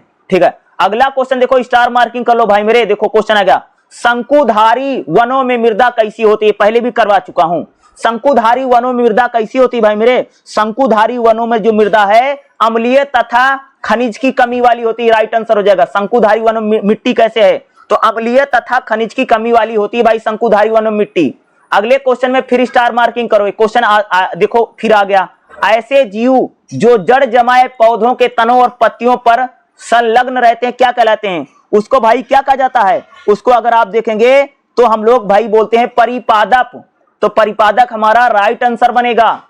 अगला क्वेश्चन देखेगा 20वां क्या रहेगा, महासागर के जिस मंडल में ताप, प्रकाश, लवणता, आर्द्रता सबसे अधिक परिवर्तनशील होते हैं, महासागर के जिस मंडल में तापमान, प्रकाश, लवणता, आर्द्रता सबसे अधिक तीव्र होते हैं उसको हम क्या कहा जाता है, उसका बेलांचली मंडल बोला जाता है। पहला राइट आंसर हो जाएगा। ठीक है, और इसमें भी स्टार मार्किंग कर लेना। इस टाइप से बेलांचली मंडल को लेकर के, बेला पर्पाती मंडल को लेकर के, इस टाइप को लेकर के क्वेश्चन आ सकते हैं और इंपॉर्टेंट टॉपिक है, पढ़ करके जाना है। अगले क्वेश्चन में 21 में स्टार मार्किंग कर लेना भाई मेरे। ज्वारार्धन मुख एक संक्रमण क्षेत्र है जो किसका प्रतिनिधित्व करता है, ज्वारार्धन जो मुख है वो भाई मेरे बेजोड़ अद्वितीय पारिस्थितिक लक्षणों के जैवीय समुदाय का क्या करता है, प्रतिनिधित्व करता। राइट आंसर बन जाएगा। अगला क्वेश्चन देखिए 22वां क्वेश्चन क्या रहेगा, निम्नलिखित में से कौन सा वनोन्मूलन यानी वनों की कटाई का कारण है, भाई किस कारण से सबसे ज्यादा वनों को काटा जा रहा है, वनों में आग, बांध निर्माण, हस्तांतरित खेती और घन। तो इसमें आपका जो राइट आंसर होगा ना, वनों की कटाई का सबसे बड़ा जो कारण है वो कह सकते हो कि भाई मेरे जंगल की आग वनों की कटाई का सबसे बड़ा कारण खासतौर बनी हुई है आज प्रेजेंट टाइम में। जंगल में जो आग लगती है ना तो उससे भाई मेरे बहुत ज्यादा वनों को नुकसान पहुंच रहा है। वनोन्मूलन यानी बांध बनने से तो हो रहा है, मानते हैं, कृषि से भी हो रहा, खनन से भी हो रहा, लेकिन भाई मेरे जंगल की आग लगने से सबसे ज्यादा वनों का वनोन्मूलन होता है, सबसे हाईएस्ट होता है। ठीक है, अगला देखिएगा, देखो ये स्टार मार्किंग कर लें। देखो क्वेश्चन फिर आ गया, यात्री कबूतर किसके कारण से प्रजाति का ह्रास हो रहा है, भैया यात्री कबूतर का किस कारण से प्रजाति का ह्रास हो रहा है, जिसमें राइट आंसर होगा खाद्यान्न के लिए चयनात्मक विनाश। खाद्यान्न के लिए चयनात्मक विनाश का उदाहरण के यात्री कबूतर है। तो कई बार क्वेश्चन को ये लोग ना घुमा करके भी पूछ लेता है, जैसे 23वां क्वेश्चन में इन लोगों ने घुमा करके पूछ लिया ना, और 23वां क्वेश्चन भाई बहुत बार पूछा गया है। ये इंपॉर्टेंट क्वेश्चन है कि आपके एग्जाम में आ सकता है। ठीक है, चलिए अगला क्वेश्चन देखिएगा, स्टार मार्किंग कर लो। 24वां, मछली और चावल की फसलों में अत्यधिक हानि करने वाला खरपतवार है, भाई मेरे ऐसा कौन सा खरपतवार है जिससे मछली और चावल की फसलों की सबसे ज्यादा हानि होती है। तो भाई जो खरपतवार है उसको हम लोग खास तौर से बोलते हैं जी जलकुंभी। जलकुंभी जो है इससे सबसे ज्यादा मछली और चावल की फसलों की हानि होती है। इंपॉर्टेंट है, स्टार मार्किंग कर लो। अगला क्वेश्चन देखिएगा, most important question, star marking कीजिएगा। कृत्रिम वीर सीजन किसके लिए सबसे ज्यादा उपयोगी, पहले भी क्वेश्चन आ चुका है। तो कृत्रिम जो वीर सीजन भैया मेरे हाथियों के लिए सबसे ज्यादा उपयोगी रहा है। हाथियों के लिए कृत्रिम वीर सीजन सबसे ज्यादा उपयोगी है। अगला क्वेश्चन देखिएगा, क्वेश्चन नंबर 26 क्या रहेगा, निम्नलिखित में से कौन सी जैव विविधता हॉटस्पॉट की मुख्य विशेषता नहीं है। तो हॉटस्पॉट की जो मुख्य विशेषता अगर हम बात करें नहीं है तो बड़ी संख्या में विदेशी प्रजातियां, यही हमारा राइट आंसर हो जाएगा भाई चौथा। अगला क्वेश्चन देखिएगा, स्टार मार्किंग कर लेना। भारत में निम्नलिखित में से यानी भारत में निम्नलिखित क्षेत्रों में से कौन सा जैव विविधता का हॉटस्पॉट है। तो पश्चिमी घाट पहले भी आ चुका है। देखो बहुत सारे क्वेश्चन भाई मेरे रिपीट हो रहे हैं। तो भारत के निम्नलिखित क्षेत्रों में कौन सा जैव विविधता का हॉटस्पॉट है, तो पश्चिमी घाट हमारा क्या बन जाएगा भाई मेरे, राइट आंसर बन जाएगा। और 27वां क्वेश्चन में स्टार मार्किंग करना है और एक क्वेश्चन आपके एग्जाम में पूछा जा सकता है। अगला क्वेश्चन 28वां देखो फिर आ गया, भारत में निम्नलिखित में से किसमें सबसे ज्यादा आनुवांशिक विविधता पाई जाती है। मैंने आपको पहले ही बताया था आनुवांशिक विविधता, आम में भाई मेरे सबसे ज्यादा आनुवांशिक विविधता पाई जाती है। तो आम हमारा इसमें राइट आंसर बन जाएगा। ठीक है, पहले भी क्वेश्चन आ चुका है एग्जाम में। अगला क्वेश्चन देखिएगा 29, निम्नलिखित में से किस प्रकार के जल में सबसे अधिक उपलब्ध है। भैया सबसे ज्यादा जल किस रूप में उपलब्ध है, भूमि जल के रूप में, भौम जल, तो सबसे ज्यादा पानी किस रूप में उपलब्ध है, सबसे नीचे कहां पर पानी उपलब्ध होता है, भौम जल के रूप में, यानी जमीन के नीचे भाई मेरे सबसे ज्यादा पानी है, भौम जल होता है। तो क्वेश्चन नंबर 29 भी हमारा इंपॉर्टेंट क्वेश्चन रहेगा, स्टार मार्किंग इसको जरूर कर लेना आप सबको। चलिए अगला क्वेश्चन देखते हैं। नेक्स्ट हमारा जो क्वेश्चन रहेगा क्वेश्चन नंबर 30वां देखिएगा, निम्नलिखित में से पारिस्थितिक तंत्र में से किस एक सबसे अधिक जैव विविधता पाई जाती है, यानी किस पारिस्थितिक तंत्र में सबसे अधिक जैव विविधता पाई जाती है। तो भाई मैंग्रोव वनों में कह सकते हो कि सबसे अधिक जैव विविधता पाई जाती है जो मैंग्रोव वन होते हैं। राइट आंसर हमारा मैंग्रोव वन बनेगा। अगला क्वेश्चन देखिएगा, इसमें स्टार मार्किंग कर लेना, पृथ्वी पर पाए जाने वाला कितना जल हम सबके लिए आसानी से उपलब्ध है। भाई पृथ्वी पर जितना पानी है और उसमें से कितना पानी हम सबके लिए बहुत इजीली से उपलब्ध हो जाता है, तो उसमें कह सकते 1% जो जल है हम सबके लिए बड़े आसानी से बहुत इजीली प्राप्त हो जाता है। क्वेश्चन नंबर 32वां देखिएगा, क्या रहेगा, भारत में वह मृदा जिसमें कार्बनिक तत्वों की कमी होती है और उर्वरकता होती है वह क्या कहलाती है। भैया कौन सी मृदा में, ये मैंने आपको पहले भी करवाया था, मरुस्थलीय क्षेत्र की जो मृदा होती है। भाई मेरे 32वें में स्टार मार्किंग कर लो, एक क्वेश्चन आपके एग्जाम में पूछा जा सकता है, पहले भी क्वेश्चन अभी करवाया ही लेटेस्ट में इसी वीडियो में। अगला क्वेश्चन देखिएगा क्वेश्चन नंबर 33, निम्नलिखित में से कौन सा तरीका मृदा अपरदन की रोकथाम के लिए सबसे उपयुक्त नहीं है। तो भाई मेरे मृदा अपरदन के लिए सबसे उपयुक्त तरीका नहीं है, जैसे बांध बनाना, कुल घाट पात से ढकना, मृदा की आर्द्रता का संरक्षण करना। इसमें जो कुल है ना ये सिंचाई के लिए किया जाता है, इसलिए कुल हमारा राइट आंसर बन जाएगा, कुल। अगला क्वेश्चन देखिएगा क्वेश्चन नंबर 34 में स्टार मार्किंग कर लेना, निम्नलिखित में से ऊर्जा के पारंपरिक स्रोत कौन सा है। तो भाई ऊर्जा का जो पारंपरिक स्रोत है वो परमाणु ऊर्जा है। ऊर्जा का पारंपरिक स्रोत क्या होगा, परमाणु ऊर्जा के रूप में आपका राइट आंसर होगा। अगला क्वेश्चन देखिएगा 35वें क्वेश्चन में स्टार मार्किंग कर लो, एक क्वेश्चन फिर आ गया, देखो क्या है, एक बायोमास गैसीफायर क्या रूपांतरित करता है। तो भाई मेरे एक बायोमास गैसीफायर ठोस ईंधन को गैसीय ईंधन में बदलता है। राइट आंसर हो जाएगा, एक बायोमास गैसीफायर क्या रूपांतरित करता है, तो एक बायोमास गैसीफायर ठोस ईंधन को गैसीय ईंधन में बदल देता है। ठोस को भैया सीधा गैस बना देता है, कोई भी ठोस चीज होगी। चलिए अगला क्वेश्चन देखते हैं जो नेक्स्ट क्वेश्चन रहेगा। देखो क्वेश्चन फिर आगे रिपीट हो गया ना। क्वेश्चन नंबर 36 में स्टार मार्किंग करो, ईंधन सेल के लिए सबसे उपयुक्त ईंधन है, तो क्या बताया था, हाइड्रोजन। भाई मेरे बताया था ना। देखो क्वेश्चन बहुत सारे रिपीट हो रहे हैं, आप देखोगे तो दुनिया भर के क्वेश्चन रिपीट हो रहे हैं और लगातार रिपीट हो रहे हैं। इसका मतलब क्या है कि अब हम लोगों ने इतने क्वेश्चन कर लिए हैं कि उसी क्वेश्चन को करके जाओगे तो आपका एग्जाम 100% जाएगा। मैंने एक वीडियो और बना रखी है, उस वीडियो को भी देख लेना, उसमें मैंने 4 बार के क्वेश्चन पेपर करवाए जिसमें 200 क्वेश्चन करवाए। आज मैंने आपको लगभग 150 क्वेश्चन इस वीडियो में भी हम लोग करने जा रहे हैं लगभग, तो यानी 200 150 यानी 350 क्वेश्चन। तो 350 क्वेश्चन वो भी प्रीवियस ईयर के, उसमें बहुत सारे क्वेश्चन भाई मेरे रिपीट हो रहे हैं। और याद रखिएगा ये जितने 350 क्वेश्चन का अगर आपने वीडियो देख लिया तो बहुत सारे क्वेश्चन आपको एग्जाम में मिलेगा। और मैं आपको इंपॉर्टेंट चैप्टर की भी इंपॉर्टेंट टॉपिक भी बता दूंगा, उन इंपॉर्टेंट टॉपिक को पढ़ के जाइए। अरे लगभग 350 400 क्वेश्चन करके जाइए, आपका एग्जाम 100% बहुत अच्छा जाएगा। ठीक है, अगला क्वेश्चन देखो भाई मेरे, जैव भौतिक धारण क्षमता वह खाली स्थान जनसंख्या है जिसे प्रौद्योगिकी के दिए गए स्तरों पर ग्रहण के लिए संसाधनों द्वारा समर्थित किया जाता है। तो इसमें क्या है, इसमें अधिकतम आपका जो हो गया भाई राइट आंसर हो जाएगा, स्टार मार्किंग कर लेना। अगला क्वेश्चन देखो फिर आ गया, क्या रहेगा 38वां क्वेश्चन देखो क्या है, निम्नलिखित में से कौन सी गैस ग्रीन हाउस गैस नहीं। भाई कौन सी गैस ग्रीन हाउस गैस नहीं, क्लोरीन जो है यही ग्रीन हाउस गैस नहीं, बाकी सारी ग्रीन हाउस गैस है। Carbon dioxide green house gas है, मीथेन ग्रीन हाउस गैस है, ओजोन ग्रीन हाउस गैस है और क्लोरीन ही ग्रीन हाउस गैस नहीं, यह हमारा राइट आंसर बनेगा।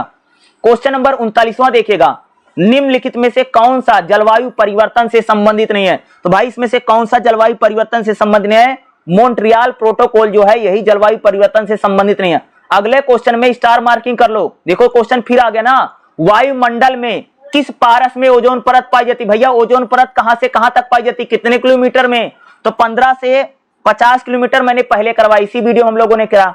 तो 15 से 50 किलोमीटर में अगर आप देखेंगे तो ओजोन परत उपस्थित रहती है। ओजोन परत 15 से 50 किलोमीटर के बीच में पाई जाती है। अगर मैं ओजोन परत की बात करूं तो ये हमारा राइट आंसर बन जाएगा। ठीक है जी, इसको कर लीजिएगा। चलिए अगला क्वेश्चन देखते हैं जो हमारा नेक्स्ट क्वेश्चन है। ये अगला क्वेश्चन भी एग्जाम में पहले आ चुका है, देखिएगा मैंने करवाया था, स्टार मार्किंग कर लो। वर्षा का पीएच निम्नलिखित 4 स्थानों पे का खा गा घा पर पाया गया है, अम्ल निरपेक्षण हुआ, यानी इसका पहला राइट आंसर का 5.5% राइट आंसर होगा का खा, और इसमें स्टार मार्किंग करना। अगला क्वेश्चन देखो, स्टार मार्किंग करिएगा, फिर रिपीट हो गया। निम्नलिखित में से कौन सा रसायन ओजोन ह्रास के लिए उत्तरदायी है? तो ओजोन ह्रास के लिए भाई मेरे कौन सा रसायन उत्तरदायी है? क्लोरोफ्लोरोकार्बन राइट आंसर हमारा हो जाएगा भाई मेरे। अगला क्वेश्चन देखो, रिपीट हो गया ना, कल अगली पहली वीडियो मैंने करवाया था, देखो क्या करवाया था, क्वेश्चन नंबर 43 देखो, निम्नलिखित में से कौन सा जीव अत्यधिक सांद्रित मूत्र का विसर्जन करता? ऊंट नहीं भाई मेरे, ऊंट, बहुत सारे लोग जब मूत्र की बात आएगी ना, सबसे ज्यादा मूत्र का विसर्जन कौन करता है? तो भाई मेरे अगर आप देखोगे इसका राइट आंसर क्या होगा, इसका राइट आंसर आपको होगा रात्रिचर कृतांक, राइट आंसर हमारा हो जाएगा तीसरा राइट आंसर भाई। अगला क्वेश्चन देखिएगा 44 क्या रहेगा, निम्नलिखित में से कौन सा प्रदूषण अनिश्चित गैर बिंदु स्रोत का उदाहरण है? इसमें स्टार मार्किंग कर लीजिएगा, इसमें आपका रहेगा जो खास तौर से रहेगा कृषि क्षेत्रों में होने वाला अफवाह, राइट आंसर रहेगा। इस जो 44 क्वेश्चन है कई बार एग्जाम में आया है, ठीक है। अगला क्वेश्चन देखिए 45वां क्या रहेगा, वायु प्रदूषण निवारण एवं नियंत्रण अधिनियम कब बनाया गया? तो भाई मेरे वायु प्रदूषण निवारण और नियंत्रण जो अधिनियम है इसको कब बनाया गया था? अगर हम लोग इसकी बात करें तो 1981 में इसको बनाया गया, 1981 में कह सकते वायु प्रदूषण निवारण और नियंत्रण अधिनियम को हमारे देश में बनाया गया है, ये राइट आंसर हो जाएगा, ठीक है। चलिए अगला क्वेश्चन करते, जो नेक्स्ट क्वेश्चन रहेगा, अगले क्वेश्चन को ध्यान से देखना है। क्वेश्चन नंबर 46 में स्टार मार्किंग कीजिएगा, यूएनएफसीसी का मुख्य उद्देश्य क्या है?